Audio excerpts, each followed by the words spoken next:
कुछ दरवेश भी हैं, कहते हैं जी मेरा सियासत से कोई ताल्लुक नहीं। मैंने कहा खुदा के बंदे तू अजीब बात कर रहा है, इस तरह की तो गुफ्तगू कर रहा है। सियासत तो तदबीर का नाम है। क्या माना हुआ लोग जुल्म करते रहे, गरीबों को लूटते रहे, वो वतन जो इस्लाम के नाम पे बना उसकी सफे खोखली हो जाए और तू अंदर बैठ के कहता रहे कि मेरा ताल्लुक कोई नहीं। गौस पाक से बड़ा वली तो नहीं ना कोई हो सकता, गौसे आजम जिलानी रज़ी अल्लाह तआला अन्हु से बड़ा तो नहीं ना हो सकता। हजरत गौसे आजम का जमाना था तो बादशाह ने एक जालिम हुक्मरान को गवर्नर बना दिया। हजरत गौसे आजम जुमा पढ़ाने आए तो किसी ने कान में कह दिया, कान में कहा हुजूर गवर्नर एक जालिम आदमी बन गया है।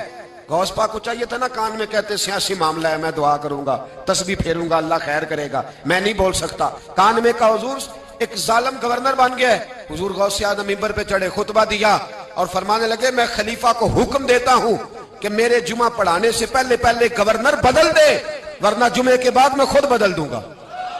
गवर्नर बदल दे वरना मैं जुमे के बाद एक सेट ते पखड़ा कवार गंदल असी और भी बूटियां जानने हैं, मैं बदल दूंगा जुमे के बाद। कोई हमें कमजोर ना समझे, हम जानते हैं सारा कुछ, हमें खबर है, बदल देंगे जुमे के बाद। उसे कहो जुमे से पहले पहले बदल दे। ललकार थी ना, ताकत थी ना, हिम्मत थी ना, सदाकत थी। हजरत गौसे आदम जुमा पढ़ के बाहर निकले तो खलीफा दरवाजे पे खड़ा था, हाथ बांधे कहने लगे हुजूर मेहरबानी करना, मैंने गवर्नर बदल दिया है। हुजूर बदल दिया।